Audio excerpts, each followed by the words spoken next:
മഹാരാഷ്ട്രയിൽ ബി.ജെ.പി നേതൃത്വം നൽകുന്ന മഹായുതിയെ സർക്കാർ ഉണ്ടാക്കാൻ ക്ഷണിച്ച് ഗവർണർ സി.പി. രാധാകൃഷ്ണൻ സർക്കാർ രൂപീകരണത്തിനുള്ള കത്ത് കൈമാറിയതായി മഹാരാഷ്ട്ര നിയുക്ത മുഖ്യമന്ത്രി ദേവേന്ദ്ര ഫട്നാവിസ്. ഫട്നാവിസിനൊപ്പം അജിത് പവാറും ഏകനാഥ് ഷിൻഡെയും രാജ്ഭവനിൽ എത്തിയിരുന്നു. നാളെ വൈകിട്ട് 5:30 സത്യപ്രതിജ്ഞ. महायुतीचा मुख्यमंत्री म्हणून माझा शपथविधी करावा अशा प्रकारची विनंती त्यांनी माननीय राज्यपालांना केली आहे. त्याचप्रमाणे राष्ट्रवादी काँग्रेसच्या वतीनं राष्ट्रवादी काँग्रेसचे अध्यक्ष आणि उपमुख्यमंत्री माननीय अजितदादा पवार यांनी देखील त्याच आशयाचं पत्र देऊन मला मुख्यमंत्री म्हणून शपथ द्यावी अशा प्रकारची विनंती केलेली आहे. आमच्या मित्रपक्षांनी देखील तशाच प्रकारची विनंती केली आहे आणि या सगळ्यांच्या विनंतीचा मान ठेवून माननीय राज्यपाल महोदयांनी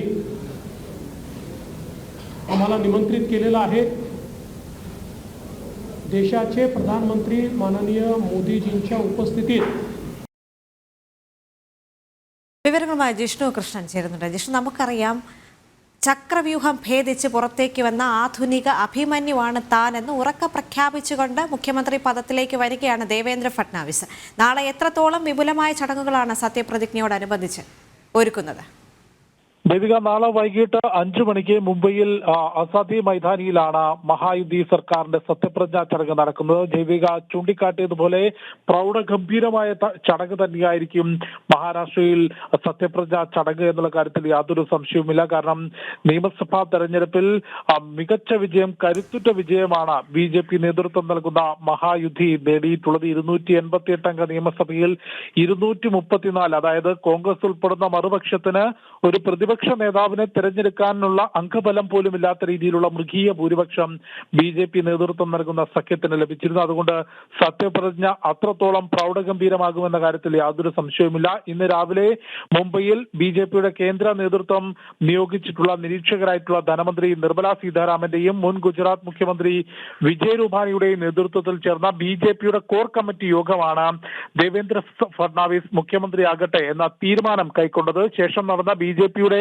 നിയമസഭാ കക്ഷി യോഗത്തിൽ ബി.ജെ.പിയുടെ കക്ഷി നേതാവായി ദേവേന്ദ്ര ഫട്നാവിസിനെ തെരഞ്ഞെടുത്തു. ഏകകണ്ഠമായിട്ടായിരുന്നു തീരുമാനം. അതിനുശേഷം ദേവേന്ദ്ര ഫട്നാവിസ് ഏകനാഥ് ഷിൻഡെയും അജിത് പവാറിനെയും, അതായത് മഹായുതിയിലെ മറ്റ് പ്രധാനപ്പെട്ട നേതാക്കളുമായി കൂടിക്കാഴ്ച നടത്തി. തുടർന്നാണ് പ്രധാനപ്പെട്ട നേതാക്കളെല്ലാം തന്നെ ചേർന്നുകൊണ്ട് ദേവേന്ദ്ര ഫട്നാവിസും ഏകനാഥ് ഷിൻഡെയും അജിത് പവാറും ഉൾപ്പെടെയുള്ള മറ്റ് മഹായുതിയുടെ പ്രധാനപ്പെട്ട നേതാക്കൾ മുംബൈയിൽ രാജ്ഭവനിലെത്തി ഗവർണറെ കാണുകയും മുഖ്യമന്ത്രി സ്ഥാനത്തേക്ക് ദേവേന്ദ്ര ഫട്നാവിസിനെ ശുപാർശ ചെയ്തുകൊണ്ടുള്ള കത്ത് ഗവർണർക്ക് നൽകുകയും ചെയ്തു. അതായത് സർക്കാർ രൂപീകരണത്തിനുള്ള അനുമതി ദേവേന്ദ്ര ഫട്നാവിസ് വാങ്ങിയിരിക്കുകയാണ്.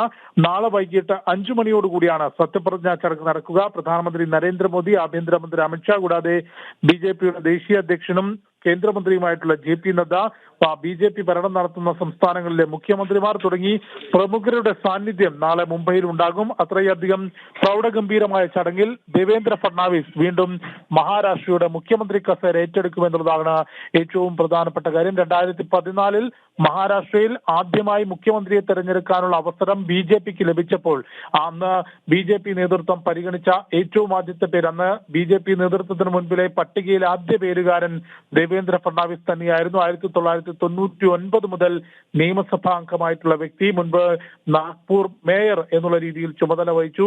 യുവമോർച്ചയുടെ വാർഡ് പ്രസിഡന്റിൽ തുടങ്ങി ബി.ജെ.പിയുടെ മഹാരാഷ്ട്ര അധ്യക്ഷൻ വരെയുള്ള രാഷ്ട്രീയ പദവികൾ വഹിച്ചുകൊണ്ടാണ് ദേവേന്ദ്ര ഫട്നാവിസ് ഇപ്പോൾ വീണ്ടും മുഖ്യമന്ത്രി സ്ഥാനത്തേക്ക് എത്തുന്നത്. നേരത്തെ 2014 മുഖ്യമന്ത്രിയായിരുന്ന ഫട്നാവിസ് 2019 നടന്ന നിയമസഭാ തെരഞ്ഞെടുപ്പിൽ ജനങ്ങൾ തുടർഭരണം നൽകിയെങ്കിലും അന്ന് ശിവസേന കോൺഗ്രസിനൊപ്പം ചേർന്നുകൊണ്ട് ജനവിധി അട്ടിമറിച്ച കാഴ്ച നമുക്ക് മുൻപിലുണ്ട്. അതിനുശേഷം പ്രതിപക്ഷ നേതാവായിരുന്ന ഫട്നാവിസ് നിയമസഭയിൽ തിരിച്ചുവരവിനെ കുറിച്ച് നടത്തിയിട്ടുള്ള പ്രസംഗവും ഏറെ ശ്രദ്ധേയമായിരുന്നു. വർഷങ്ങൾക്ക് ശേഷം വീണ്ടും 5 വർഷത്തിന് ശേഷം നടന്ന നിയമസഭാ തെരഞ്ഞെടുപ്പിൽ കരുത്തുറ്റ വിജയം നേടിക്കൊണ്ടാണ് മഹായുതി മികച്ച വിജയം നേടിയെന്ന് പറയുമ്പോൾ ബി.ജെ.പി മത്സരിച്ച 80% സീറ്റുകളിലും വിജയം നേടിക്കൊണ്ടാണ് ഈ നിയമസഭാ തെരഞ്ഞെടുപ്പിനെ മറികടന്നിട്ടുള്ളത്. ആ വിജയത്തിന് ചുക്കാൻ പിടിച്ച ദേവേന്ദ്ര ഫട്നാവിസിനെ തന്നെ ബി.ജെ.പി കേന്ദ്ര നേതൃത്വം വീണ്ടും മഹാരാഷ്ട്രയുടെ ഭരണചക്രം തിരിക്കാനുള്ള അവസരം നൽകിയിരിക്കുകയാണ്. അല്പസമയങ്ങൾക്ക് മുൻപാണ് നേതാക്കൾ